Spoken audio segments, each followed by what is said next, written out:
Welcome, fight fans, to the Fighters Boys Kick-Ass Podcast. Your Fight Talk Authority. Not to mention the most entertaining and talked about podcast with your kick-ass host, Richard ORTIZ. You mad? Come at me, bro.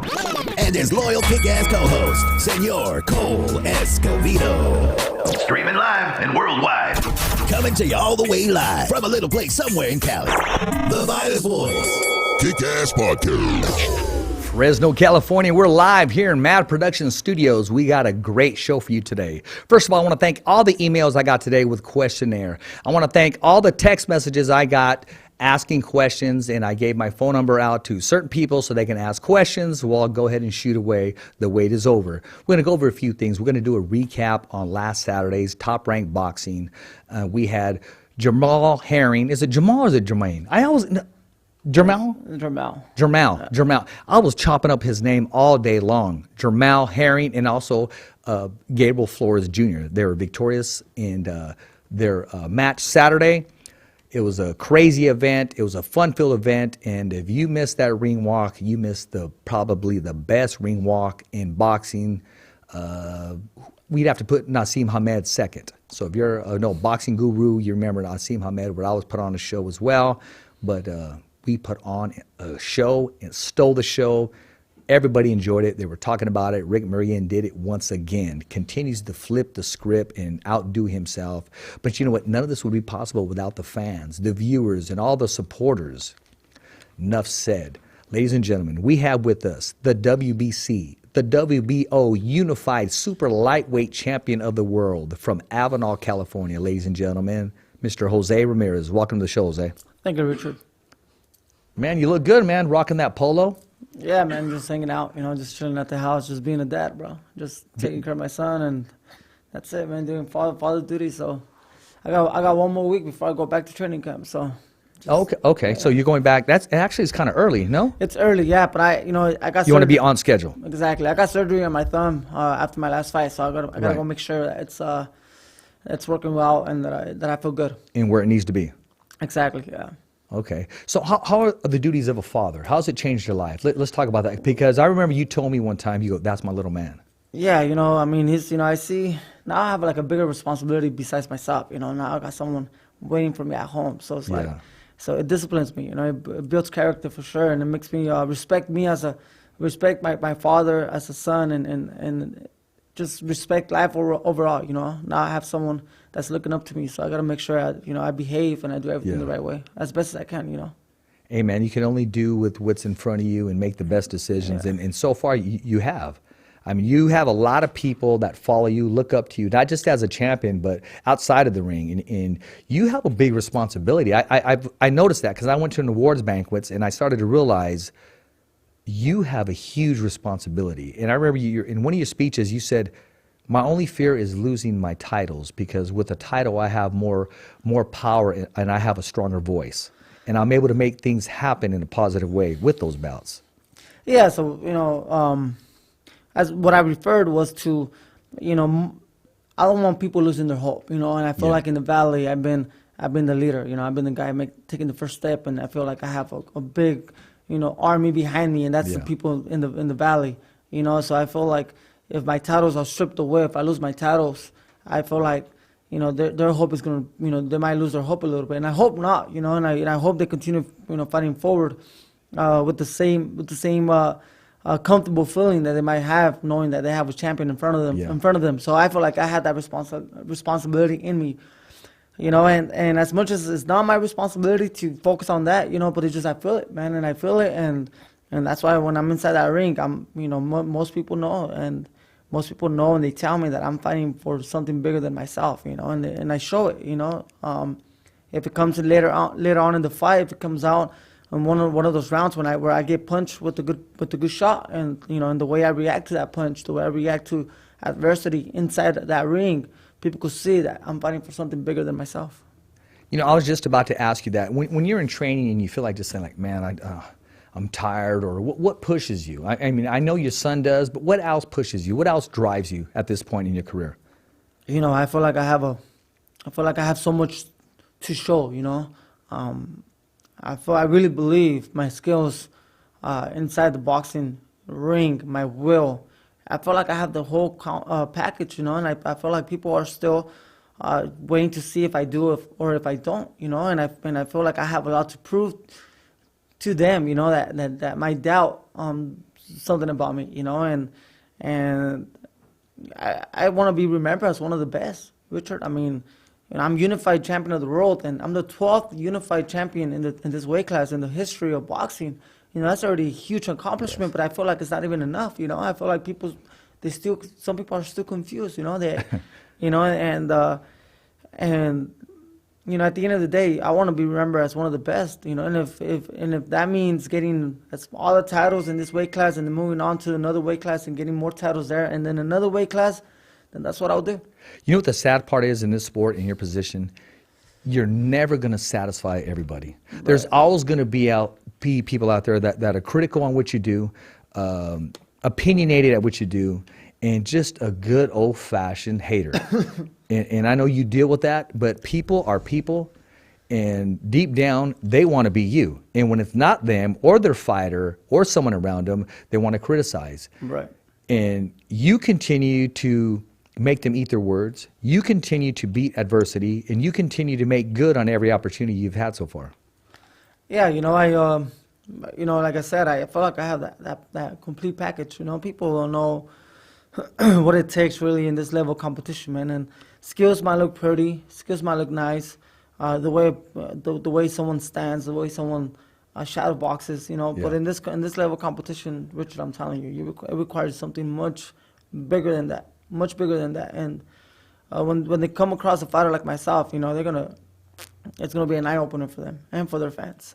You know, I was going to say something because a lot of people say, man, well, he can't box. He's not slick. He's not that. And then I finally heard enough, right? And I said, he can do everything he chooses not to. That's right. Not the style of fight you need for this performance. Right. He needs to win, not look good, not look pretty losing, or right. Putting his chin up in the air and rolling punches with a shoulder. What I mean, come on, bro. What does that really do? That doesn't do anything. Nothing. You need to block, slip, and move. You need to anticipate. You need to set traps. There's a lot going on. It's just not throwing a jab and moving to your left or to your right or moving the opposite direction or lateral movement. There's a lot going on. It's a chess match. I've seen you set traps. I've seen you take a shot just so he can get confident, bring him in, and then make him counter, where he no longer wants to throw his right hand because he felt that body shot. Correct. You know, I made it all the way to the Olympics fighting other skillful fighters, you know, and I'm talking about 3-round fights. You know, I'm not talking about people, you know, if people think that all I could do is brawl. When somebody brawls, they're usually fighters that will win later on in the fight or will take control after the middle of the fight. You know, in this case, I'm fighting 12 rounds. So, but when you're in the amateurs and a brawler, man, they're gonna get outboxed in the first 3 rounds. Those 3 rounds, you know, they go by so fast. They fly by. And if I beat all this, you know, different skillful fighters, different style fighters, made it all the way to the top 28 in the world in the amateurs to even get my Olympic berth in the London Olympics, you know, I was able to outbox some of these guys, you know. Yeah. And especially in the amateur boxing with that computer scoring, you know, any the white little, part of the glove, whatever. Any little pitter-pat thing, they will score a point, right? Yeah. So it wasn't even the solid shots, anything. As long as the judge thought it was like a clean shot, they scored a point, you know. And I still managed to beat these guys by 24 to 4 points, 18, and it wasn't because I was a brawler. It was because I was just outboxing them. My last fight against Hooker, who was a taller fighter, I felt like I beat him to the jab all the time. Throughout the first round, all the way to the 6th. You close the distance on him so he can get the proper commentating was distance. Biased, and the commentating was biased. I'm sure people were eating up some of this commentating. You know, people that are just watching it on the telecast portion, and they're eating up. You got to remember, they have a script. Yeah, and they have a script. It was their fighter. Exactly. You know what I mean? It was exactly. I'm an ESPN fighter. Yeah. You know, so it was their fighter. They had to support him. And which is great, you know. Yeah. But if you watch it again of those that did, if they put it like the whole fight on me, they could see who really the rhythm. I went back to my fundamentals of boxing and took my time to break them down. You know, I wasn't aggressive. I was composed throughout the whole fight. I kept closing the distance little by little, and before you knew it, I was in range to land my shots, and I think that's what I did. Well, his corner seemed to think that he was in control the full fight leading up to that. They seemed to think that it was time for their fighter to turn it on. and you had a different approach to it, and you didn't leave it in the judge's hands. No way. What I wanted to ask you is, because there was slightly some, because it was his home field, how did it feel to come in there and hear a little bit of boos? You know, I think it was I think the crowd reacted pretty positive to both fighters. I think we showed tremendous respect to each other, you know, and to each other's camps, and we're both the same type of humble champions that we don't talk too much, you know. Yeah. So I think I mean the crowd reacted pretty positive to both fighters coming in. At first, you know, you could hear a little bit more of his fans than mine, but it was still like a 40% to mine, 60% on his favor. But at the middle of the fight, it was just, you know, the fans were just happy. How did you block all that out walking in? I was just focused, man. Because I was nervous for you, man. I was when I was watching it. I just went out there, and I knew I was going to, you know, go out there and take care of business. I was well prepared. I have a great team. I have a lot of faith in myself and faith in God that I believe in, and that I pray to just give me the energy that I need, you know, to go through certain things. And you know, one of the biggest things that when I do pray, one of the biggest things I say is, as long as I go in with a smile and come out with a smile, that's all I could do, you know. And by coming out with a smile, that means I left it all in the ring, you know. Exactly. And that's my job as a fighter, man. It's just to leave it all in the ring and do the best I could do, you know. And if that's not enough for the public or to get a win, then, you know, it happens, man. We gotta learn how to lose. You're very blessed. There's a lot of fighters in a lifetime. They'll have maybe a Freddie Roach or maybe a Robert Garcia. You have both at one time. Yeah. You've had a Freddie Roach, and now you have Robert Garcia, which I can see, no offense to any of the other camps, this is a great fit for you. You seem comfortable, and he seems to bring out the best in Jose Ramirez. Is that safe to say? Yeah, I mean, it's the sparring partners that you find at Robert Garcia's boxing gym. They push him, man. Those guys are hungry, undefeated prospects, ORTIZ. Champions, former champions, Mikey Garcia, Virgil ORTIZ, young Golden Boy prospects, some junior middleweight contenders. I mean, you'll find the best sparring. And if there's not enough sparring, there's always guys coming into Robert Garcia's That's on gym. Thursdays, right? That's Monday, Wednesdays, and Saturdays. Oh, the sparring? Monday, Wednesdays, and Fridays. I'm sorry, Monday, Wednesdays, and Fridays. Some depends. Some guys like to spar on Tuesdays, Thursdays. Tuesdays, Thursdays. But it's always busy. You know, it's always busy with good sparring partners. And I think that's, you know, if you don't have good sparring partners, man, you know, there's only so much a coach could teach you. Yeah, exactly. You got to demonstrate your skills and learn from them and see exactly where you're at. Exactly. So, you know, but in this sport, you know, in any sport you do, I think if you're not coachable, man, you're gonna be stuck. You know, you have to learn how to be coachable with any coach and take everything in. You know, from Armando Mancinas, who I'm sure you met, who was my godfather, who took me all the way to the Olympics since I was 8 years old. He taught me the first jab, the 1-2s, the 1-2 hooks, all my combinations, man. My style of boxing, I think, came from Armando Mancinas, all the way through the Olympics to 9-0, 10-0 as a professional. Then I went to Freddie Roach. Yeah, I learned a lot from him too until I was 21-0. And now with Robert Garcia, I'm learning more. So, you know, I'm just taking everything in from all the coaches that I train. Yeah. You know, I'm going to say something off subject that I made a vow that I would never tell you. Okay, my buddy's going to probably want to fight me after this. We did an interview backstage with you, one of your first interviews at Save Mart Center. Okay. And I'm looking around, I remember, I'm looking around and I'm seeing all these guys in a suit.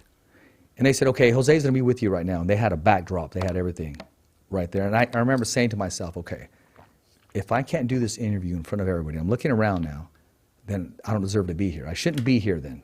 It's an opportunity. I get to interview him, and I'm just thinking, I was just not nervous, but just kind of getting ready for it. And then I noticed when they say, okay, Jose's ready, everybody in a suit, they're all around right there. So I had to block them out. And honestly, I thought I nailed the interview. It was a great interview. I felt good everywhere that I hit. Now, here's the crazy part that I've never told anybody. We go back there, I said, bro, I want to see that footage right there. And he said, bro, we were out of camera. Now, do I stop the interview? Out of battery. Do I stop the interview and go for it? Or what do you do? And I remember I just sat there and I said, okay. All that matters is that they saw it. And all that matters is that we did it. All that matters is they respect it because he was into the interview. Will I ever see it again? No. But I can tell that story. It really happened. Now, deep down, I was driving across and I was going, man, that was one hell of an interview, man. And we never got any footage of it. And that was my buddy, Mark Davis. And he said, I could have said, okay, stop, time out, or let me fix this. But what kind of amateur move is that? Right. Right. So we just rolled with it, and he didn't tell me, because then I would have, mentally thinking, okay, there's not even no freaking. It's like a camera, no film in it. Yeah. But the who's who that got to see it saw it. Good, and I good. remember Charles goes, hey, can I have a copy of it? And I said, yeah, I'll give you a call later.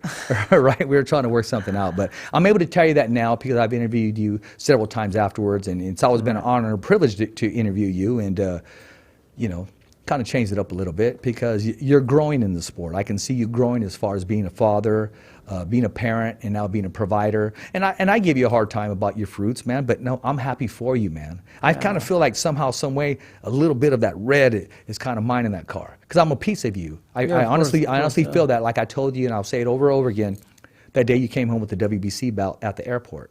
And I said, you're our voice piece. You can't turn it off now.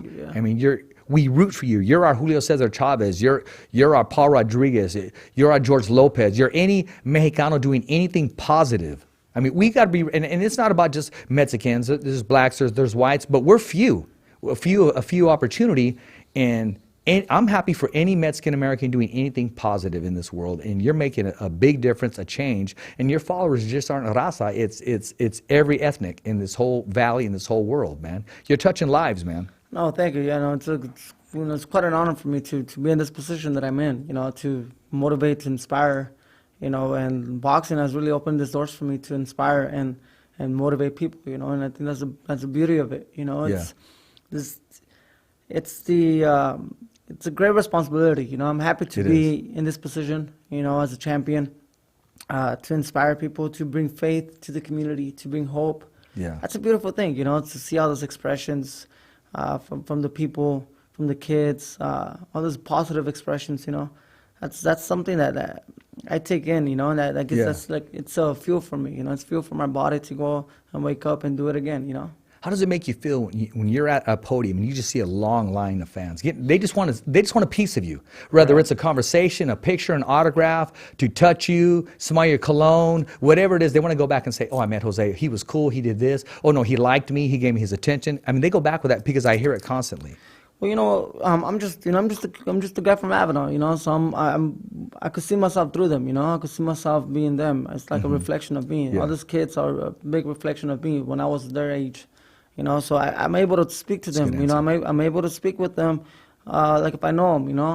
Like if they were my neighbors from Avenal, I'm able to interact with them. It's not I don't pretend. Everything comes from the heart. So if I take my second, even my younger brother tells me all the time, "Jose, how can you be so patient, man? Everywhere we go and they stop me, and some guy wants to have like a conversation with me, I give him a very a great conversation. It's about the subject that he wants to talk about." And then my brother goes, "Jose, how can you have that patience to like go through that 3-4 minute conversation with these random guys?" And I'm like, "Listen, it just comes naturally." Like I said, I could see myself through them. I feel like we're the same, we're very similar, and I think the people feel it. I think people here in the valley, they feel it. I allow myself for them to see themselves in me too. Yeah. I don't block them away. I don't feel like I'm people's champion. I don't feel like I'm too big for anybody. I don't feel like I'm any different. Financially, I'm great. Boxing, fame, it's coming, but I don't feel any different than them. And I don't. See, when I was a kid growing up in Avenal, we all had the same. No one had too much more than the other. We all had the most basic things we can to just survive and live and have a good life. And I was happy, I was happy. I didn't feel any different. I didn't feel smaller than the guys that had more than me. And if I felt that way, which there was a couple times that I did feel that way. I was quiet about it, but I felt there was a couple of situations in my life growing up that some other kids or some other people had more than me, financial and material stuff and opportunities, and it's not a good feeling, It's not a good feeling to feel yourself like like you're less than someone else. Yeah. And that's something I would never want to put someone in that position, I would never want to put someone in that position for them to feel lesser than me. Yeah. And that's something I promise, and I pray to maintain myself humble to never put someone in that position. No, and you're doing it. You're living it. You're just not talking it. I want to talk about this a little bit. I'm going to mention a name, and tell me the first thing that comes to mind when I mention this name, and then I'm going to give you my take on it. Regis Prograis? You know, he just he was a good champion. You know, just not the best at 140. You know, he was a good champion, just not the best at 140. And one fight at a time, people get to see that. You know, I'm not saying he's not going to be able to become a great champion in the future, again in the 140 or 147, if he decides to move forward in his career in a different weight class. But at this moment, you know, he came up short. You know, and it's like if you go into this tournament and in the amateurs you face the best, right? And you get into this bracket, and you know you come up short. You lose in the semifinals, and I think that's what happened. And that's what happened to him. That's what happened to Maurice Zucker, you know. And now, you know, I'm in the finals, you could say. Yeah, I'm gonna mention another name, Josh Taylor. That's another guy that made it to the finals, you know, and that's another guy with 2 titles, and he's the guy that stands in front of me from me becoming the undisputed champion of the world in the super lightweight division, and that's who I want to go after. And without giving anything away, and he's on the same network as you, as the same promotion, Bud Crawford. So Bud Crawford, he's a great fighter. I mean, he was the last one in the junior welterweight division to have all the 4 belts. He's a great champion in the welterweight division, but yeah, most definitely, I have my eyes set on this couple fights that I feel like it's only 2 more fights, 3 more fights at the most in this weight class before I start paying attention to guys like Bud Crawford.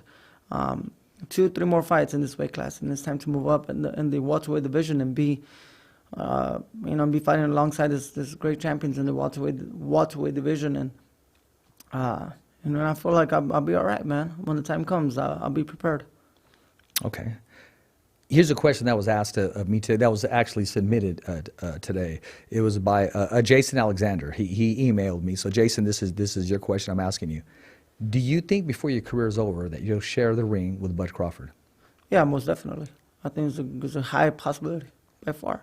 I'm still young, man. I'm still young. I got a lot of years to go. You know, if he doesn't move up, to the junior middleweight division, then it could happen within the next 2-3 years. 2-3 years. And that's maybe next year, man. Maybe 2021, late 2021. Yeah. You know, because I mean, I need one or 2 fights to settle in the welterweight division and get my chance. You know, I always believe in earning my chances. You know, earning my opportunities to face against the champion. So if I have to beat 1 or 2 guys to get my mandatory against that world, to fight for that world title, once I hit that welterweight division, then I'm go after those world titles, man. If it's Bud Crawford, if it's Errol Spence, anybody that has those belts, I'm going after those belts. And here's another question. This was sent in by Donovan Bertoncini. His nickname is Bo Bertoncini. He asked, how hard of a transition was it from Freddie Roach to Robert Garcia? At first, it's a little tense. It's a little tense because it's a whole different environment. It's a whole different ring, and you got to earn their trust. You know, I feel like I had to earn my trust, and I wanted my coach to feel comfortable with me. You know, I wanted him to feel comfortable by me showing that I'm a good fighter. You know, and so I had that responsibility to, even though Robert Garcia knew me and saw me fight, I wanted him to see it with his own eyes up close, you know, in the corner to see how badass of a fighter I am. That's right. Once I got my trust, man, the chemistry just kept on growing. Was he conservative, or he just pushed, hey, let your hands go? Did he allow you to be you? Yeah, he always has, you know. Okay. A coach's job is to, if you're doing something great, you know, he's gonna let you do that. You know, their job is to sharpen up some of the stuff, some of your craft. You know, so teach us some new things, but just to add to your style of boxing. You know, and that's what he did. At first, he was a little bit more, you know, quiet. You know, but now that he also earned his trust towards me, you know, he was able to be more open about certain things. You know, and he was able to work with me more comfortable. And again, at the beginning, you know, we feel a little tense because we're new to each other, you know, so he doesn't want to say too much to maybe overwhelm me or something, you know, and I don't want to look bad in front of him, you know. No, so absolutely not. It's this little tense, this little responsibility on both sides, but once that disappeared, once that tension disappeared, and we were able to, work with each other properly, and I feel like now I trust him as a coach, he trusts me as a fighter. I mean, when in the Orozco fight, when I come back in the after one of the rounds, and he goes, Jose, he's probably thinking in his mind, Jose, take your time, use the jab more, don't pace yourself, And I smile at him and I tell him, hey Robert, I'm okay, and I'm okay. I'm ready for more. I'm having a great time. Yeah. So that makes him feel more comfortable, When he gets that response from his when fighter. he gets that response from his fighter. So now he gets to know me and understand me as a fighter too. The my fact body that language, the and fact stuff that like you responded to his comment. and I responded with this positive expression, Yeah. See, that's one thing. A coach, he knows when you're having a tough time in there. Yeah. And He also has a responsibility. and it was, that was my first time fighting with Robert, so that was his first time, him being up so close in the corner with me to be able to see my body language. So once all that disappeared, and now he knows who I am as a fighter, now we work so comfortable in there. He has complete 100% confidence in you. And now he has a confidence. You will unify the 140-pound division. He knows how hard I work, man. He knows how hard I work. He knows what I do when I'm sparring. He knows my skills better than anybody. What's harder, working out in the fields or working out in the gym? Man, they go hand to hand, honestly. My respects to everybody out there working hard in the fields, man, and especially in the summer when it goes up 105, 110 degrees. And working 10-hour jobs, man. My respects to all the hardworking people. There's a lot of people that wouldn't be able to do it. Yeah. If they could do it for a day, they could do it for 3 days. I did it for a summer. I can't do it for 5, 7, 10 years. You know what I mean? Yeah. So, I mean it's different things. I feel like not too many people get to this level of boxing, but not too many. But it's not easy to go out there and be working 10-hour shifts. No. I had an idea. It was over a year ago, and I shared it with KP, and he was all over it. He wanted to do it, and I'm bad at keeping surprises. I honestly, I really am. I mean, if I found out, I'd probably tell everybody who shot Kennedy, instead of just like letting the government explode or just let it happen. And I had this great idea. First of all, Big Al from Big Al Main Events, he gave me all these extra shirts. He goes, hey, give these out. They're Jose Ramirez shirts. And I was going to give them out too. And I said, well, they're long sleeve. I'm thinking, well, I mean, it's winter. And I said, no, they can use them in the summer because against the sun. So I had this idea, and I'm going to go ahead and share it with you. So now the pressure's on us and KP as a film director. We wanted to go out to the fields, give them to all the workers out there. In English and Spanish, they were going to look in the camera and say, hi, I'm Jose Ramirez. Even women, hi, I'm Jose Ramirez. All the way down from little kids to all the workers and just get content of it. That's some HBO shit right there. That's amazing, bro. That's some deep stuff right there, we bro. plan on doing it this summer. Yeah, that's a statement. Yeah. I mean, huge. all of them, you give them the shirt, right? And all of a sudden, this is what we're putting together. We're going to give them the shirt. They're working, get it to them when they're all full of mud, dirt, because they usually are, and keeping it real, not putting dirt on them for a stage, and just have them say English or Spanish, hi, I'm Jose Ramirez. No, definitely, and then man. all of a sudden, that's big. Who gets out to greet him and feed him and give him water and interact with him? That was just our whole thing. That's the whole dream that we had, and that's the whole idea we had. Make it happen, man. Make it and happen. that's too hard for me to text on the phone and say, hey, I got this idea. And every time I see you, it's on the go where we keep it professional. But we go out there and we go out there and we give away hats. Bandanas, I see all that stuff. All this, the heat awareness stuff is always big. Oh, it's yes, something exactly. that we're always Water. practicing. We're always practicing. So, my younger brother actually goes out there to the fields and gives he gives heat awareness classes to a lot of these workers, all these crews from different farmers, and that's part of the regulations, out there working in the field. So, giving a long sleeve T-shirt. It helps and takes them a long ways. You know what? I will say this. Shout out to my mama. She was back in the day how she would help protest with Chavez to get restrooms out there. Okay. No, my mom. No, she was. That's big. Yeah. Now they must be porta potties. No, exactly. And she was part of that demonstration, man. She was out there boycotting and fighting for that, and just. Yeah, I guess there's where I get some of it from. Maybe some of the attitude a little bit. Yeah, it's good, man. It's good to be a voice. Absolutely. I got to ask you this, man. And I've been wanting to ask you this. I joked around with your brother. How many bottles of cologne do you have? I don't have too many actually. Okay, I lost that bet. Yeah, I don't have too many. I have maybe 2, 3. Oh really? I really lost that bet. 2, 3, man. And I see. Once it gets to like 1/4 of the bottle, then that's when I order a new one. Oh, okay. So I'm never like. Oh, okay. You're on your same. Yeah, I'm not, and I keep the same cologne. I don't kind of cologne. So I use this with more perfumes, more of the oil-based perfumes. They last a long time. Oh, okay. You 2 sprays, and I mean you're good to go. You're good to go for the next 24 hours, man. You take off your shirt the next morning, you put it on, and it still smells like the cologne. Yeah. It just depends, I don't buy $10, $50, colognes, but I'll buy maybe 1 or 2 $300 perfumes. There you go. You know what I mean? So there you go. They need that key to open it up. I mean, you gotta go to certain stores, but it's those investments. It's making those different. Absolutely. Making those different choices. You could invest in this, and you could invest in that. And exactly. Sometimes you spend $40, $50, $60 on a cologne that might, it's the same size bottle, but because you spray so much, it might only last you 1/4 of the time that actually a good perfume. So it might as well go for the $200 bottle. You know what I mean? It will last you longer. Absolutely. But everybody's different, so. Now, everybody's different. I'm gonna share with you a quick story.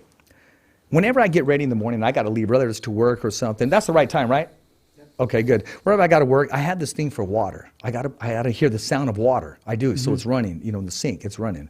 Water. So I'm doing something, and my wife goes, "No, turn the water off. Turn the water." And this is what she said. She goes, "I'm gonna tell Jose." That's what she said. And I told her, and I remember I texted you, and I said, "Okay, well, we'll find out right now." And I kind of text you briefly, and your response was, "Hey, well, you got to be fresh." Because at the time you were doing the whole fight for water thing. Remember that? And you didn't know she helped with one of your booths, and she worked with your brother, selling shirts on one of the booths back in the day. Okay, one of the first fight for water fights. Exactly. And I remember, because I got to hear the sound of water. I constantly, I don't know what it is. It filters everything out. It's a beautiful sound to me. Some nature. Yes, and it was just, water. And it was, fight for water. She goes, "I'm going to tell Jose." That's what she said. And when I said, "Well, he said you got to be fresh," she goes, "Oh, he's only saying that because he knows you." Yeah. Or because you know him. We gotta take care of our water, man. But overall, it's 1 or 2,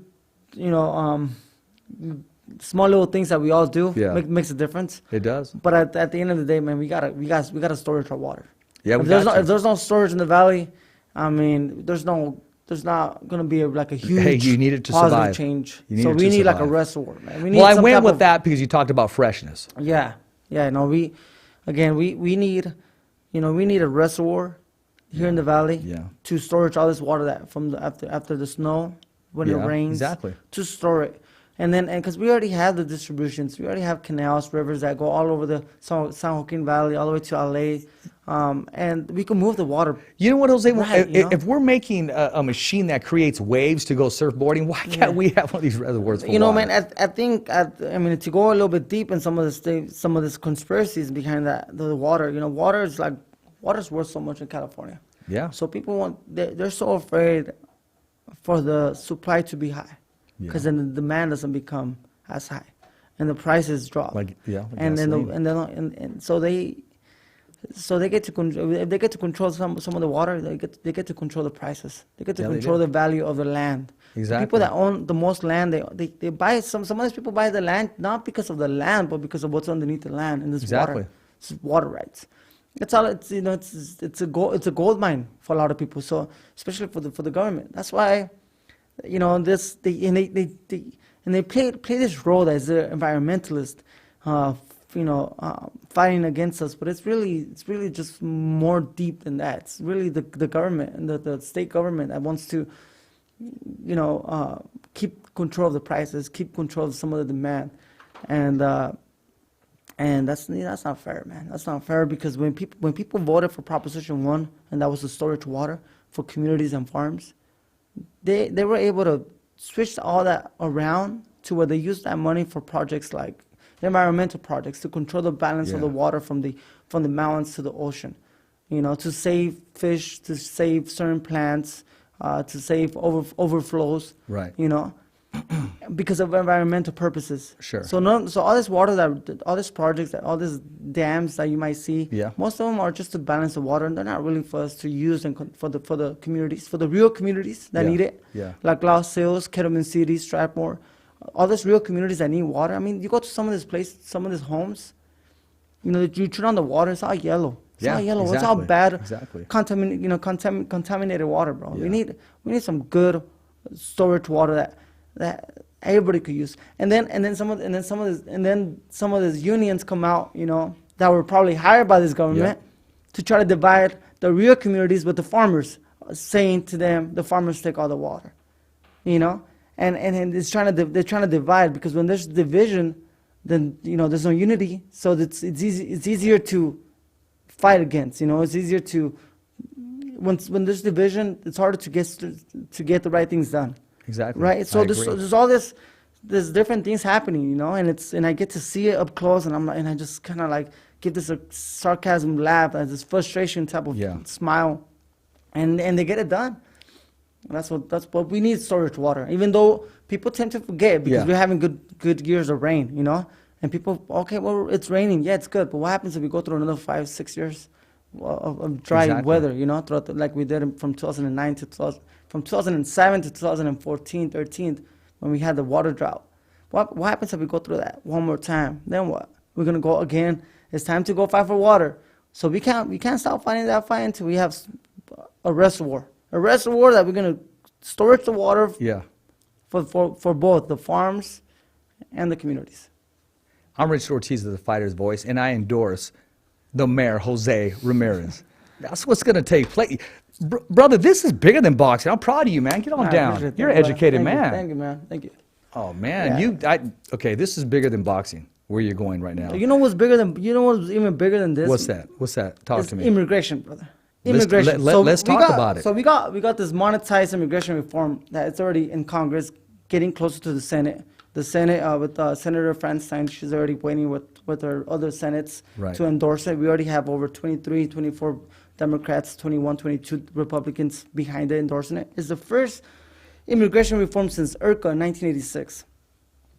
With President Reagan passed the IRCA law for people to get their legal status to work. And that's how my dad got himself at 17 years old to be here legally in the United States by getting IRCA, by getting his legal authorization. Then later on got his permanent residence, and then later on got his citizenship.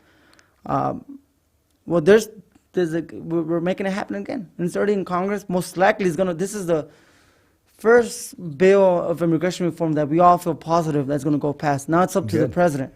It's up to the president to sign. He's the only one that can veto. Right now. Right. He's the only one that's going to. He can make it happen right now. His administration. Yes. Once it comes to his hands, because I'm sure he's going to pass the Senate. It's going to pass through Congress. Once it gets to his hands, yes, he's the only one that could veto it or sign it, and it becomes a bill, and then people could vote on it. And once people could vote on it, I mean, this is 1.4 million people that are going to be legalized. Not just. So let me talk about this bill. Talk to me about it. This bill is to legalize agricultural workers, not just workers, but also their families. Yes. Because once they have legal status, they could also petition for their family right away for them to have legal status. Once they have legal status, in 5.5 years, or before 5.5 years, they could renew it, or they get a chance to, after 5.5 years, they could petition for their permanent residence, and then in the future, U.S. citizenship. But at least they're here legally. Yeah. With legal authorization to be here and working in the agriculture. That's 1.4 million people, bro, that are working right now, undocumented in the agriculture, and there's many millions more. But making a difference. Oh man, I mean, making a difference. But now, that's 1.4 million people that are going to be working with all that fear factor to be split. Exactly. Exactly. You hear this dividing parents, dividing families. Exactly. Kids going to school, actually waiting for the legalization of conquering families, man. Of course. So that's. And then hopefully that opens up pathways to do some immigration with other industries. It's hard right now to do comprehensive immigration. It's too broad. It won't pass Congress. But at least finding one way, taking care of the agriculture families first, and then hopefully open up pathways to where we could also. Well, those are all facts, because that's exactly where it's at. There's exactly where it ends up, and who's out there doing it, man. It's plain and simple. Yeah, so exactly. We need those people to be here, comfortable, without that fear factor. We need, farmers, all this. Can you imagine working stress like that? As it is, even for the bosses, a 9 to 5 working, there's certain stress. But can you imagine today's the day I may have to get deported? Today's the day where I may not see my mom and dad. Today's the day where I may have to leave my family. Listen, if one incident of like Homeland Security come into like a real community, say in Avenal, then the people in Stratford hear about it. They don't want to show up to work the next day. Because like 2-3 days until it calms down. And then they feel, okay, you know what, maybe I'm going to stick my head out of the shadow and see if everything's okay. That hurts the business a lot. The boss is like, what's my workers? But they can't blame them. Yeah. But the boss is hurting because they need the people to be there. Yeah. Like I said, there's not too many people out there that could do the jobs. I don't care what people say. No. We're not. These guys are not taking. These people are not taking no one's jobs. These people are taking the jobs. There's a certain survival out there that needs to take place. Exactly. So this immigration right now, it's happening. It's happening. So stay tuned. If it becomes a bill, you will see in the ballot. And if your president, if our president Donald Trump does not vote, once it gets in, does not vote, then it's your job to make a decision of who becomes the president in 2012 in the 2012 elections. Exactly, and it's right there in black and white. Right. Yeah. And you know what I do want to say? Anytime you want to come on here, or your brother, because your brother is very well rounded and educated in this field. This is why the platform is here. A lot of people misinterpret when I was trying to get sponsors. They go, oh, no, I don't do boxing, or I don't do MMA. And I said, no, you don't understand. This whole put together, and I share with them just slightly of my story, I'm the original fighter's voice because it gives me a platform to, this is my serenity when I'm behind the microphone, so I don't jump off a cliff or stick a gun in my mouth. And I told my son I would give back. I would help people and give back. And this is what I chose to do, and this is why it's here. So you don't have to be a fighter. I mean, I have somebody that's coming on the show next week. They're fighting cancer, multiple sclerosis, or problems. They're fighting for their marriage. Every fighter has a voice. And I'll bring them on here. I'll put a spin on it, of course. I'll say, hey, what'd you think about the Jose Ramirez fight? And now we're talking about boxing. Or what'd you think about Nate Diaz? And now we're talking about MMA. But they get to tell their story. That's their platform.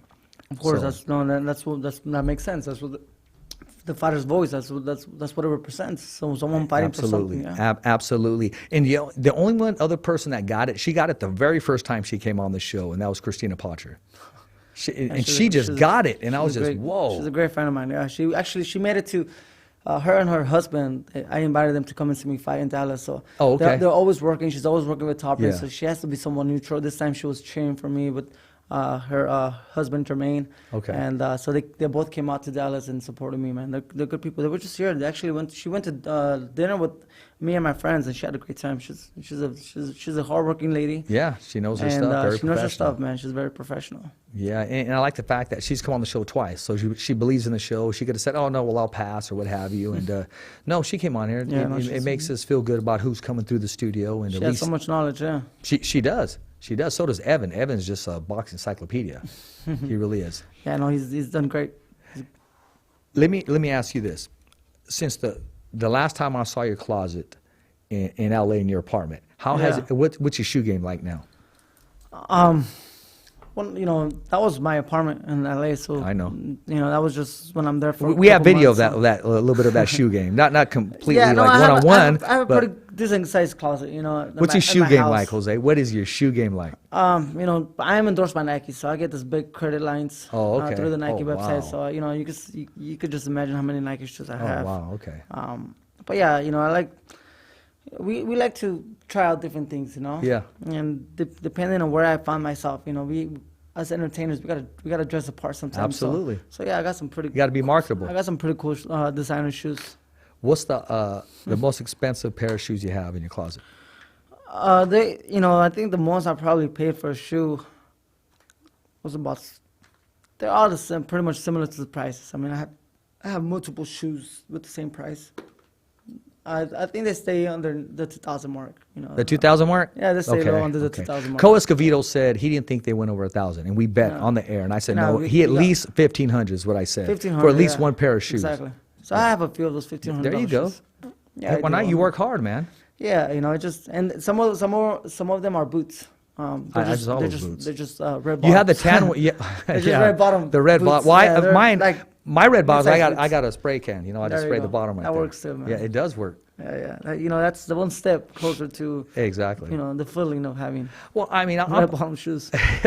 I'm kind of simple. You got your dream car, your red Spider, which is beautiful, which is breathtaking, which is awesome. I'm simple, man. To this day, honestly, I'll tell a quick story. I've always wanted a Corvette. So much, Luis, that I would never sit in one or test drive one. Why? Because it'll just mess with me mentally. And I feel like, how can I go to the car lot and get a Corvette when I have a mortgage? Man, especially the new one. They're making them with mid-size oh my gosh, they're engines just now. so The freaking awesome, man. the engines are in the back now on the new Corvettes. Yeah, I don't know if you see the that. new ones. Yes, The yes, new I ones. did. So Yes, they they're just look. I mean, they look like Ferraris. They look like McLarens. They look like all these exotic cars now with their mid-size engines. How's your car running, man? It runs great. You know, I actually put in about 38 miles since I bought it. Yeah? And then I'm about to leave to camp, so it'll just be sitting there for the next 10, 12 weeks. That's okay, man. But I know. Leave the keys to Luis. You know, I know I have it. So that's exactly. You know, that was my dream car. You know, and as a kid, Sure. I remember watching some of this. I was looking over some magazines, catalogs. Yeah.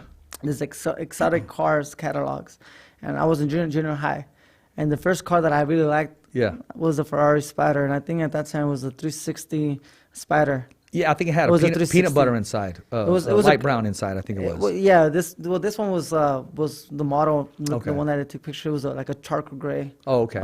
Color with the red brakes, ceramic brakes, and I think the interior was red, and it was such a beautiful car, and it was a 360. It was back. I was in junior high, so this must have been like in 2004, 2003 when I'm looking at the new 360 that was coming out. It was a new model too. At that time, it was like Ferrari was going to change it up a little bit and come out with the 360 Spider. Now I have the 488 Spider, which is the same thing, just upgrades. You know, after so many years, it becomes the 458. So you ordered yours, right? And the 488. It takes about 10 months. Okay. 10 months to get your car if you order a new one. Yeah. I got lucky with this car. I found it the way it was, and I liked it. It only had 400 miles on it, so it's pretty much brand new. Yeah, absolutely. That's 430 something. Parking it inside the showcase and outside, there and back, right? That's it. Great miles. Yeah, couple test drives, but it runs really good. It doesn't. No car becomes a car until it hits the 500-mile mark. Absolutely, Because you can't even like put it on sport mode. You break if it doesn't have the 500 miles. You break it in. When I was coaching, Jose, and I'm glad you mentioned Nike. I want to refer back to that. When I was coaching baseball, I was coaching soccer, the travel with Richie and Cassandra. I would always tell the kids, okay, I tell the parents, don't go buy anything yet, okay? I said, because we're under contract with Nike, which means we have to only wear Nike. Because I wanted all the kids to wear Nike. And I remember one time, I don't know, somebody bought me some coaching shoes. I don't know if they were Reebok or they were something. They go, Coach, I thought we were under contract with Nike. I go, I know, but don't tell nobody. Okay, don't tell, tell the kids, we weren't under contract with Nike. I just wanted everybody to wear Nike, man. Right. If we had an Adidas ball, I go, no, find it out of the bag. No, I want a Nike ball okay, kick it out and then throw this ball in. Whatever it took to get it on there. That's some loyalty stuff right there. It was. That's hey, that's real talk though, man. That's good, man. Michael Jordan was like that too. He was like, he would go to his friend's house and be like, hey, you know what, man? You can't have this in your closet. He would take all his clothes out and put all Jordan stuff in there. Oh, if wow. he had like Adidas or Reebok. Well, he can come to my closet anytime. And so that was Michael Jordan, and I was reading some of his books, and it's funny because the guy that gave me that book he's a friend of mine, Ryan from El Jefe, from Monterey. So he golfs a lot, and he's out there in Carmel.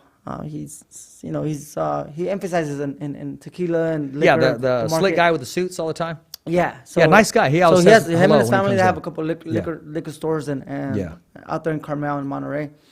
And he started the El Jefe brand, and he goes, Jose, when are we gonna go golfing? I'm like, I don't golf, man. I never golfed, and I'll be too embarrassed to go because I'm just gonna, you're gonna be wasting your time. I've never done it before, and I'm that competitive, I can't do something if I'm not good at it. I'd rather just not do it, Sure. If I'm not gonna do it right, just not do it. And I always had that mindset is if I'm gonna start something, I'm gonna finish it right. Exactly on top. So it's funny. He goes, let's go golfing. He goes, Jose, I'll teach you. So last time we were in Monterey, I was like, you know what? I'm gonna golf with you. but what type of shoes do you wear? And he goes, I forgot what brand. And I'm like, no, I can't golf with you unless you have Nike golf shoes. So I ordered him some golf Nike shoes. Yeah. One pair for him, one pair for me. When you go down there. So then I told him, listen, now we can golf together because we got Nike golf shoes. There you go. Hey. And he laughed because he read the book. So he got it, right? He got it right away. He got the fact that what Jordan did, and that's the way you got to represent a brand. You know, you got to go all in. You got to represent the brand properly. Absolutely, and I believe so. There's a story I wanted to tell you. Gosh, now I just lost it. Oh, yes. Okay. Now check this out. It's rare that I tell on myself, and I'm going to go ahead and tell on myself. I was stressing off work or doing different things, but I'm not going to blame stress. I'm not going to let it get the better of me, and I apologize to myself for letting myself go, so to speak. So I needed some kind of motivation. And there was this 6-week challenge at the gym, right, to see who can lose the most weight. Right. And I said, man, I need to get my shape back. I only got one tuxedo, and I can't button the top button and stuff and so forth. So I took the challenge, right? I got maybe 2.5 more weeks to go for that challenge where you got to weigh in. It's the day right before Thanksgiving, but I'm going to continue to go on and on. And when they're signing up, they're all signing up for it. I said, you guys are all signing up for second place. I said, because I'm winning it all. I said, I don't care about the free prize. I don't care about the two nights in Las Vegas, the free shirts, the hats, the free membership. And I told them, all I care about is winning. And I said, I'm going to win that challenge. And I said, everybody in here, they're all paying to take second place. That's cool, man. No, you got to have that. You know, you have to have that mindset, man. That arrogance kind of came out when I was coaching because I knew I was the best coach out there, plain and simple, period. I would go to the championship games, Jose, the meetings, and say, what time is the championship game? They would say 2 o'clock. And I said, okay, do I need to be here? It was a coach's meeting. I said, I'll see you guys all Sunday. So I'd walk out with that arrogancy and try to win before we even played. But it was all mental. It's all mental part. I mean, there's 2 different types of, and I think it's a little different. I was having fun with it, though. But I am very humble, honestly. Yeah, I think being competitive is one thing, and being arrogant is a different thing. I needed a spark to motivate me, is what I needed. You know, whatever works for you. If you have to be in that rhythm, that comfortable rhythm, even by speaking, even by talking, even by the movement you make, by what you wear sometimes. Yeah. You know, all that makes a difference. Oh, absolutely. I always told the kids, you look good, you play good, you feel good, you win good. So what sports is your son going to play? He seems very active. He's very, very active, man. Very active. He already did, he did baseball, literally baseball did he? in Clovis. Yeah, he did it last year. Did he bat right or left? He's right-handed. Okay. What number did he wear? No numbers. It was It was just, I mean, he was 3.5 at the time. Oh, okay. And so there you go. He was just 3 years old, and so he was just finding the fundamentals of it. Yeah. Just hitting the ball and running to first base, from first base, second base. So there's no winning or losing, you know. No, yeah. But you know, he was getting better and better, and that made me feel proud. You know, as long that's as good. He was Progressing. And he was getting along with other kids, so that made me happy. Oh, that's great when they your kids or anybody in general just interacts with people. I just want him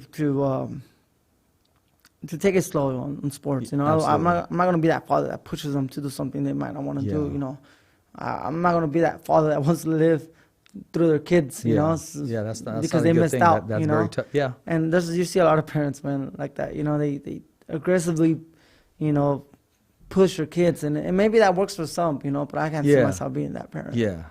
I remember when Richie was born, and when it was 3 months and 1 day, I celebrated because I stood longer than my dad. And I said I was going to be every single thing that my dad wasn't. I mean, that every single thing that he was, I wanted to be opposite. I wanted to be better. I said, I'm going to stick around. Mm-hmm. So when it was 3 months and 1 day, I go, Mom, how long was it? She goes, 3 months. That's what she said. You know, and Mom was, at the time, she said around 3 months. So no one really knew. But in my book, okay, one more day. One more. It was 3 months. And after 3 months, that 1 day, I was celebrating. I'm a better man than he is. I'm a better dad than he is. And, you know, some people, they'll ask me, and some people are afraid to ask. And Jose, I was born to be my son's dad.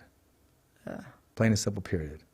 Yeah. No offense to my daughter. I love my daughter. She's my last breath. She's my everything. But I was born to be my son's dad. That's great. I mean, that's a great feeling, you know, and you should take that with you, you know, and cherish it, man, and be proud of it. I do. Definitely. You know, when I see you interact with your son, when I see Gabriel Flores with his son, it brings me joy. It does. Mm-hmm. It does. I mean, I don't get sad. There's moments when you know, I still want to call Richie or. Somebody gave me a shirt the other day, and they gave me 2, and I go, "Oh, Richie, I liked it." I mean, it's just so much. It's just, you know, listen, man, you know, as long as you maintain him so close to you like that, bro. I mean, that he's always going to be alive. You know. You're doing this interview because of him. That's all. Yeah. This no, platform is here because of him. That's great, man. That's good. Good to hear. I'm happy to be here. Thank you, thank you. When I see that, it brings me joy when I see these young fathers or with their kids, and I see that. I don't get jealous. I don't get upset. It brings me joy. It brings me like serenity, man. You know, my father, he was I think he was a great father. You know, he was a great father. Taught me good ethics and morals and Yeah. good work ethic. He was always there for us. You know, so I never really say I can't put myself in the shoes of many out there that grew up without a father. You know. Yeah. And you know, and I just don't like the fact that some people use that as an excuse to not succeed, you know, and I'm glad you're not using that as an excuse to not be a better father, you know. And you continue on trying to be better, you know. And I think there's a lot of people out there that might use different moments in their lives to justify the hunger that they might not have, you know. Mm-hmm. And that's the main thing I could do as a father now is to just motivate and inspire my son and teach him the right ethics and principles, because I could give him everything else, but if I don't teach him morals and ethics, I think he'll be, you know, he'll have a tough time, you know. And I worry, man. I worry every day. That's that responsibility. He goes to school, and I worry, and I worry that he's not just that is he gonna behave or not, but is he gonna be. Is he going to go through an experience to where, you know, he's going to be sad? Yeah. You know, and is he going to fall and trip? You know, they're so innocent at this age, man, Absolutely. that I just can't. Beautiful. I just can't see him hurt. You know, I don't think he deserves it. I don't think he's done anything wrong for him to go through any pain, you know? So exactly. I do that. I think that's the feeling I always have inside me as a father now. And when he's ringside watching me fight, you know, he's 4 years old. Yeah. Richard, but he cheers me on like no other, man. And he goes, "Go, papi," all the time. That's great, man. You know, going back to this golfing, when I went to go golf with them for the first time, I threw my first swing. Yeah. And I was just like, I just need like 10 minutes. Explain to me at least. Give me 5-10 minutes. And which club do I use? Yeah, just give without the ball, just on the position and the grip of how you grip a club and all that. You know, before I swing, because if I swing, I want to make sure that ball takes off. Yeah. You know, I don't want to swing and miss the ball. You know, and embarrass myself. At least for my very first swing, I want to do it as best as I can. So give me like a 5-10 minute class. I could hear a voice. Because the whole family was there.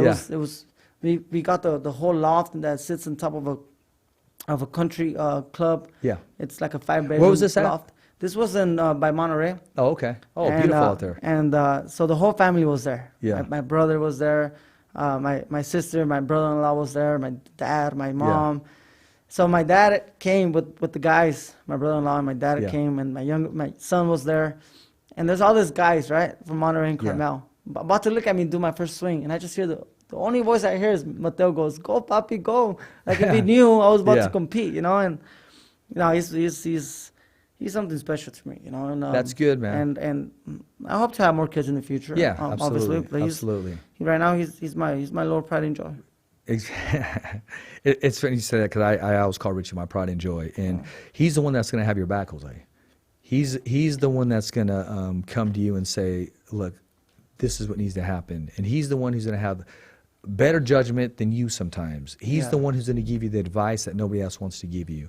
And he's the one that's going to console you when you're at your lowest point. Because no matter how much you try to hide it, he's going to recognize it. He's just going to feel it. Right. No. And I believe it. I believe it because that's how I was with my dad in a way. Yeah. You know, I was 9 years old, 10 years old. And I used to look at my dad and I used to tell him, "Hey, Dad, why are you doing this?" You know. Yeah.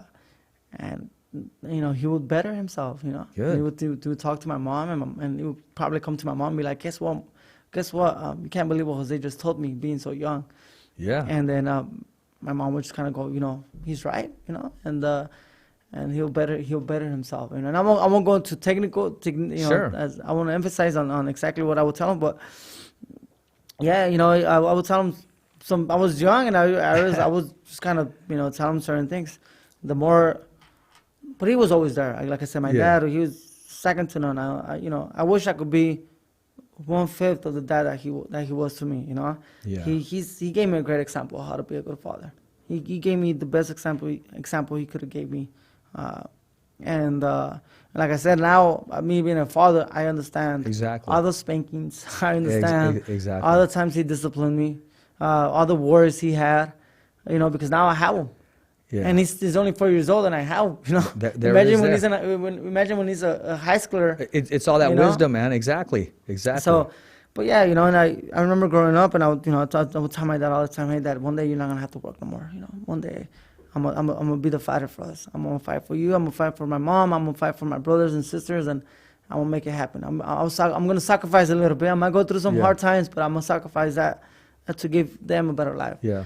You know, and I haven't forgotten that. You know, and every time I do something bigger, it's I think it's because those promises that I gave my father. How fulfilling is it for you? Oh, it's an amazing feeling, you know.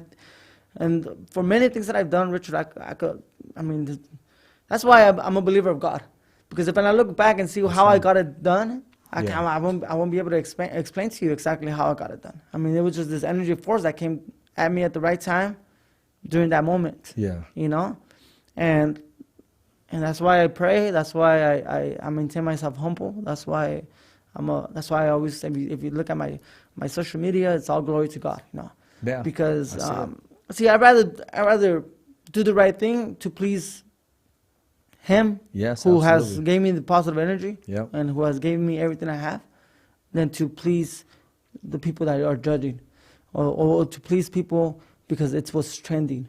Yeah. You know, and because of what some of the people might consider it being cool. You know, I'm more focused on what really matters to me. I look after the big picture, not the little picture. Exactly. I remember you said something that was very interesting to me. I never forgot it. And I asked you, I said, Jose, why this song? You were listening to some song when you were jogging. You said, because it talks about people who don't have. And I don't listen too much of the other music because they always talk about what they have. Yeah. And this particular song, I don't remember the name of it. You said it talks about, and it's about people who don't have much. Yeah, so I listen to a lot of what's called corridos, and corridos is pretty much like a story behind someone. Yeah. Right. So some of these musical corridos are talking about people that started from nothing and became something.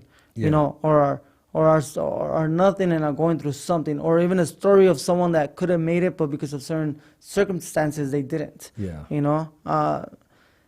And when you listen to some of this rap music, you know, it's mainly people talking about what's cool, talking about what they have, talking about what they could do, talking about the women, talking about certain things, you know. Yeah. And it's people like it, you know. That's good, you know. And it's the beat sometimes is good, you know. People probably listen to it because of the beat. I was about to say that. A lot of times they don't pay attention to the lyrics. words. It's the beat, the but movement. that's why I can't. I mean, I could dance to anything, brother. I consider myself a happy guy. You know. No, I seen you dance. I was there in Las Vegas. I saw you dance. I could dance. Jose, I saw you dance in Las Vegas, and you know what? You were drinking coffee. Yeah. In your hand. I had a coffee, and it was late at night, and but anyways, you were dancing. I danced to anything. Yeah. You know, but I just You're can't. a happy person. But I just can't sit down and listen to certain lyrics. Yeah. You know, if I'm in my car driving somewhere, or I'm listening to certain music, I can't. You know, it's like I said, I don't want to throw nothing in people's faces. I don't want to make people feel like they're lower than me. I want to have a life that inspires people, not that might frustrate people or might make people feel somewhat depressed because they might not have certain things that I might have. And I think that's a huge problem with depression too, with, you know, so especially social media. People, they just throw it out there, man. And people need to know that, you know, and I'm sure they do know, but they know it, but they don't really put it inside their minds, you know? And people only post when they're happy. People only post their success. People only post their victories. Yeah. They don't post when they're going through bad times. They don't post when they're being ignored. They don't post when you know they lost something. You know, they only post when they're having a great time. So everybody's going through the same times, you know, hard times. Exactly. And as through the same adversity and different pathways. We all have different pathways, but I think I just don't want to see myself creating, you know, creating that energy. Yeah. You know?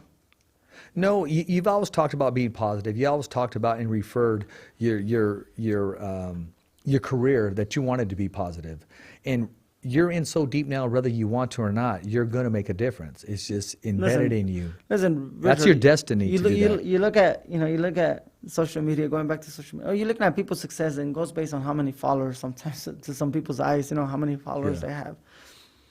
People have when you look at some of these accounts that have a huge amount of followers, is either because they are showing off cars, money, houses, and that's good. That's working for them, you know. And the more people followers they have, probably the more money they're making off that, of the videos they're posting or of their. That's the way their income sometimes through social media.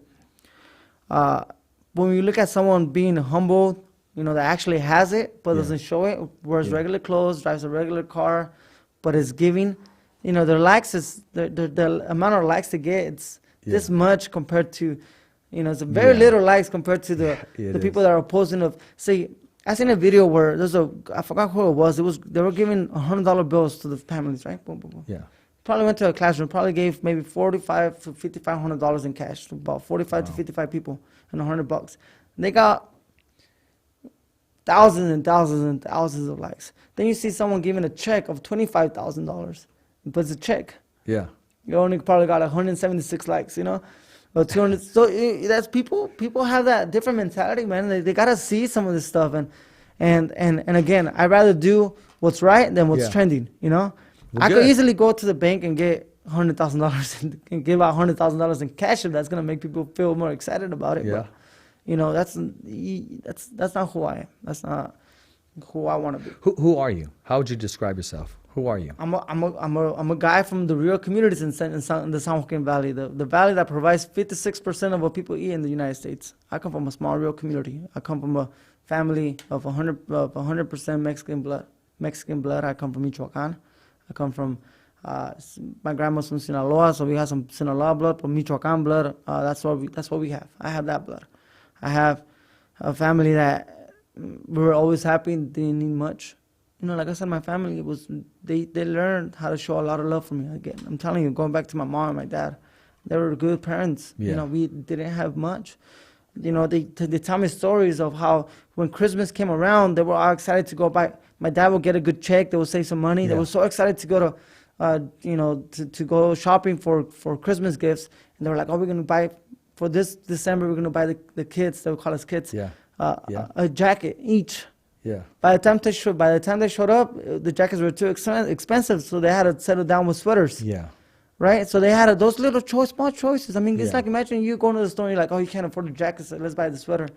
And then my mom would buy 100 pounds of beans. She'd go to Bridgestore, Madera, California. No, 100 pounds of beans because it was on sale, and get the harina, and then there was certain things that she would buy and just make it last. Right. Because it was my mom. Her schedule was before she started working at Alberti Olives, she would work out in the fields and then go work in the nightclub, which was the bars at night. It was just her income coming in. But I didn't know all that growing up. Yeah. You know, and then I started to realize, wow, Mama, when are you going to rest? Exactly. Or when are you going to stay home? I'd get dropped off at my soccer games, and I wanted to look and see where my mom was. I wanted to play the game, best game that I could for my mom. And that's when you understand, you know, you really don't know, you really don't need all this materialistic stuff to be happy. Yeah. You know, you've seen so many tragic stories of famous people that create suicide or because they're not happy. They're not happy. There's something missing, and I think it's love. You know, that loyalty and love it's. I mean, those that warmth is you can't fake that warmth. It's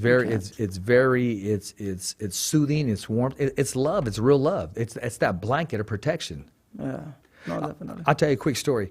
And I would always on my break when I was working at Desmond, I would always say, "Hey, I'm going to the dollar store on my break. Anybody want anything?" Right? Because it's only $1, right?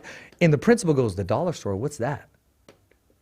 And my point is, yeah, exactly. I mean, we're happy we're going to the dollar store. We're getting what we need to get. And a principal who's never really had that struggle, and okay, they went to school, that's fine. Yeah. She said, "What's that?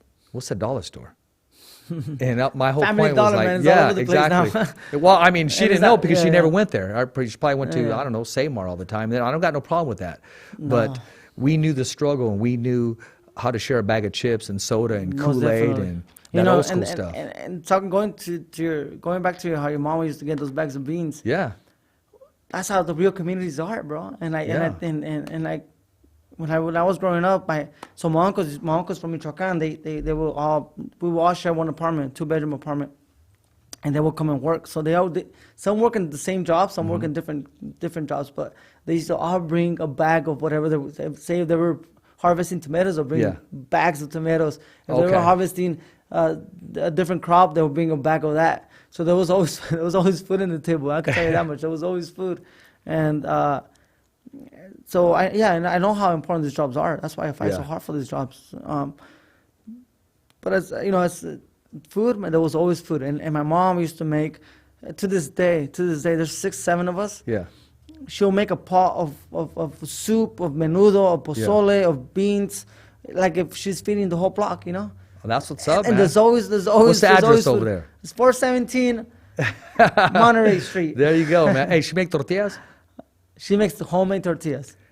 Yeah. But, okay, my sister Sylvia. If you live in Avenel, you know where my mom lives. Oh, you I'm trying smell to- it. You walk by and you smell the tortillas, huh? Yeah, and because they know that's what Avenel's not. It's so small. Oh, okay. It's not hard to find my mom's house in Avenel. So. Well, that's good, Jose. I'm glad you opened up here for the fans. Yeah. I'm glad. Like this show is just not for boxing. Hey, how'd you feel in the ring? Taking that right hand. It's real life. It's real conversation. You loosen up, and my job is to get you as comfortable as you can. I don't look at the clock. It was a pleasure. I don't have an agenda. These little notes I was just walking by because I was just writing them down after you told me something that stuck in my head. Because afterwards I like to do a recap, and I like to have some mental notes with different people, different fighters, and different quotes that I do remember. And I hope I left you with something. No, definitely. It was, I'm every time I talk about, some of my stories, Yeah. some of the flashbacks that I can remember, it's another reminder, So when I go home, I might give my parents a call and be like, hey, I was in this interview and I was talking about this and then we start reminiscing on everything, and just going back and that's one thing that I always pray, and I said it before. I always pray to maintain myself the same guy, to keep my feet in the ground and to continue fighting for what I fight for, and that's for the people and for a better family, for a better life for my family. I really want the whole family to one day not have to worry about financial, problems. Or I want them to have more than what they had, Yeah. And with more money, sometimes more responsibility, of course, there's some good and bad things that come But you're with doing it. everything. You have everything lined up. But I accordingly. do. So, most people might, they go to some of the comments, when I posted about the car, they're like, oh, they save your money. But I've been saving my money. Yeah. And let me tell you this. My interest on my principal pays for all my mortgages and my car. I'll tell you that much. That's great. That's and my career just getting started, So I done it the best.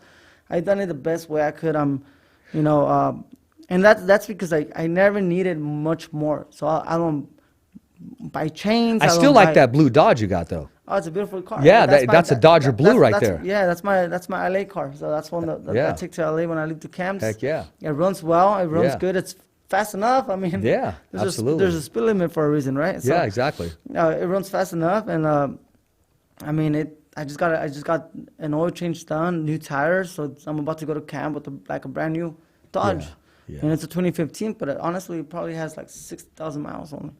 Oh, that was a nice ride, man. I remember seeing it at your apartment. Yeah, so that's the one I drive in LA, and I have my pickup that I drive in town, my Ram, my Dodge Ram. No, you're doing it, man. You're making it happen. There was one other thing I was going to touch on. I'm kind of forgetting as a time, but I did want to. Oh, yes.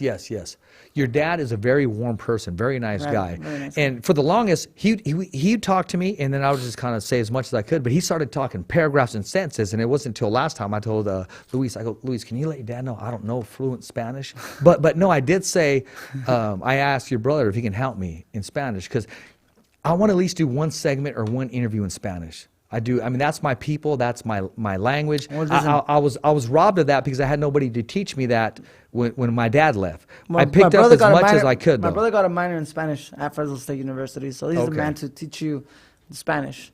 You And know, there it is there. I haven't been in. I haven't been in school for a while, but I did start a scholarship foundation for the Fresno State. Good. For the Avenel kids when they Good. graduate, they could get some type of help. You know, so I do have a scholarship. Jose, growing up, people thought, the Mexicanos, they thought that I was faking it, that I knew Spanish and didn't want to speak it. Oh, yeah. If I knew Spanish right now, I'd be a millionaire right now with No, you. listen, I'd be driving us right next to Mexicans, you. We're a little sensitive. We are a little sensitive. I'm trying to, man. I am trying, and You know, we sometimes gotta make sure all people don't forget that. No, man. But it happens. You know, it happens. You gotta learn the language when they're little. Yeah. Sometimes, you know, it's the parents to. And I remember do you, that you job, did yeah. some interviews. Didn't mean to cut you off. And then you started saying something in Spanish. That was for you, Richard. Yeah. And I never had a chance to. What did you mean by that? I'm just glad that you did end it in Spanish. You remember we did it, and when Bob Aaron was passing by, Freddie Roach was passing by, and we kept that content. You're telling him bye, and then you came back to the interview and you said, sorry about that. I go, no, don't worry about it. I said, keep rolling. At the very end, you thanked everybody in Spanish. And then later on, you did another interview with me, and then you ended it in Spanish too. You know, I think since the viewers, you know. Yes, the exactly. Viewers, Exactly. You gotta definitely hit both demographics. I mean, la gente mexicanas, man, son fanáticos del boxeo, big fans of boxing. They love it. They respect it. I was just in Cancun for the 57th annual convention. I saw that, man. My gosh. Richard, I'm telling you, Richard. That is awesome. Mexican people are into the sport of boxing like it hasn't been it's been a while since the Mexicans, you know, the whole city of Mexico. Yeah. Because I'm gonna tell you this: the fans in Mexico, the Mexican fans in Mexico, are different than the Mexican American fans. Absolutely. So los Hispanos, los Latinos, the first generation, you know, they the ones that consider themselves Mexicans here, over there, it's you know, their way of being is different. Yeah. And so when I was at the 57th annual, the respect that they gave me and they gave the other fighters, I mean, they're so hyped about boxing right now. So we gotta make sure that if they're listening, you know, they could be a part of it too. Exactly. That's why we gotta give a quick, always a shout out in Spanish and remind them how. Absolutely. Actually, blessed we I are to went have them. and I talked to your brother and I said, hey man, I want to bring you on once a month, at least to hit some Spanish or as a co-host, at least something. I mean, because, I mentioned it to him. And he's probably afraid to or something, thinking, no, I don't want that responsibility. But no, definitely. I'm going to do my best at that. No, I mean, it's definitely. You know, it's I think anything's possible, man. You know, I think the I don't mean to throw no one under the bus, but I do say what I feel. Well, that's good, and this is the platform to do so. So I think the Caucasians are the only ones that only know one language. For the majority of them. Yeah. They only know one language, and that's English. You go to Europe, Spanish, English, French, Italian, Portuguese, and you go to restaurants and so I was in Paris. You go to restaurants in Paris. Yeah. And well, at least in the hotel I was staying at. Yeah. The servers, they had a bunch of little flags, and I told them, why you have all those little flags? Well, that's to let them know all the languages I speak. Oh my God. And he was a regular waiter. Oh my regular taking gosh. orders. I'm like, a guy You know like how valuable you are? yeah, exactly. A guy like you in America will get an amazing job. Exactly. You know, and you know that's how it is. And so I'm always, you know, when it comes to people who are bilingual, use it, man. Use it. Definitely. Use it. Like I said, I joked around. If I'm not, I knew Spanish, I'd be a millionaire. Speaking Spanish, man. I love. I would always get that from my friends. I just didn't know it. My friend Anthony Creed, and I'll put him on blast. He goes, "No, you're just faking." I said, "Bro, I wish I did. I wish I freaking knew." Yeah. I'm like that guy that'll probably take Spanish in school and get a C or something. But I was just when I was in Cancun, I went to Tulum for the pyramid to see the pyramid, the pyramids. Right. You see these Mexicans, and we took a guide, and I took the guide in Spanish. Yeah. Because I wanted the guy to really go all out with the history on the Mayas. Yeah. And I think I don't want him to be missing some diction of words in English. Yeah. So I want to take the Spanish guide. So right. I took the guy that was going to tell us in Spanish the whole thing. But as we were walking by, there was other groups. And you see the same, you know, guys from Quintana Roo. Yeah. And they're dark, short. Yeah. You know, they look more Oaxacans than the people in Oaxaca. I'll tell you that much. People in Quintana Roo, most people think Oaxacas are the smallest ones and the darkest. No, The one in Quintana, people in Quintana Roo, they're a little bit more darker skin. Yeah. But they were guiding people in Swiss. They were talking in Oh, my Portuguese. They were gosh. talking in English. They were talking and they were guiding in Russian. They were Russians, Asians, and you hear it, and I was so impressed. My And gosh. so shout out to my people in Mexico, man. I mean, Hey, la man, gente they're mexicana, ready to bro. change the world. Listen, I'm telling you, people, you know, Mexico has some great potential. You know, we just gotta, the government just has to work a little bit better with them. Exactly, and that's a whole nother segment. Before I let you go, I do want to say one thing. When kids would get in trouble, kind of a ricochet there. When kids would get in trouble in school, I would always tell them, and I would say, wait, hold on a second. You're smarter than the teacher because you know 2 languages. I said, I don't even know the language. I said, I wish I did. I go, you know 2 languages, young man. And I would always tell them that. I always encourage them, man. And no, I mean, I feel, before I take my last breath on this earth, I will speak in Spanish. I will do an sounds interview good. in Spanish, Sounds good, man. Richard. I will. I mean, I met Julio Cesar Chavez, right, Yeah. as a kid. And I couldn't even tell him how much I appreciated him. And he told my mom, make sure he knows Spanish. He told my mama that. When I tell my story, I didn't just wake up and want to do boxing or want to commentate boxing. It's way back. Yeah. So when I see these guys with 100K followers and 100, how many can say that they talked to Frankie Randall over the phone and he predicted he was going to beat Chavez? How many can say they talked to Don King on the phone? How many can say they were there when Mike Tyson got out and he offered them grapes?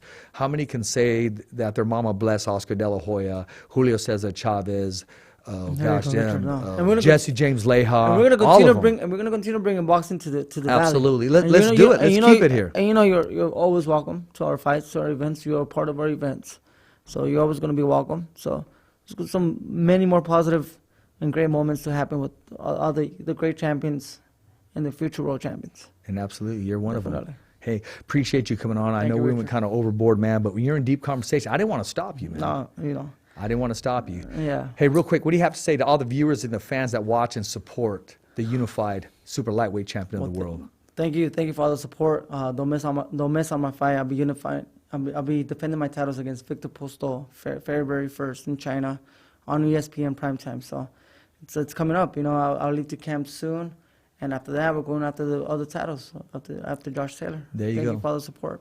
There you go. We may see you in December sometime if you're up there. I spoke to Robert and he was down there, and we're going to take the always welcome. podcast up there, and we're going to broadcast when we're up there. Sounds good. Hey, Rich Ortiz, the long-awaited, but it was very well worth the wait, class act inside and outside of the ring. You got to go in depth with Jose Ramirez. He got to share not just being inside the ropes, but being inside life. A little bit of him being a father, a little bit of him being a son, a little bit of him being a contender, but most of all, the champion that he is inside and outside of the ring, and the big goals of what's he going to do for the people, the community, and how he's going to give back by not just helping them out by appearances or financial, but by standing firm on the laws, standing firm on the government, taking on the president, taking on whoever he needs to take on like a true warrior, like a true fighter with the tenacity, the know-how, and the arithmetic when it comes to the numbers, the understanding when it comes to understanding and signing documentations and how to handle himself. And he's that true example because the way he's going, he's not going to be a statistic on another fighter that was a millionaire and lost all his funding. He's doing everything the right way, keeping it to himself, being humble, and most of all, he's fighting not just for himself and his family, he's fighting for you, the viewers and the fans. As always, Rich Ortiz here, the fighter's voice, the only voice that matters. We're simply knocking out the competition, and it's a wrap here. I'm getting a little tired. Thumbs up for Richie. Okay, fight fans, it's not goodbye, but until next week. Remember, it's always voiceography at its finest. So on behalf of Richard Ortiz, Cole Escovedo, the special guests, and all the crew right here at the Kick-Ass Podcast, saying hasta luego, babies. And always, thanks for listening.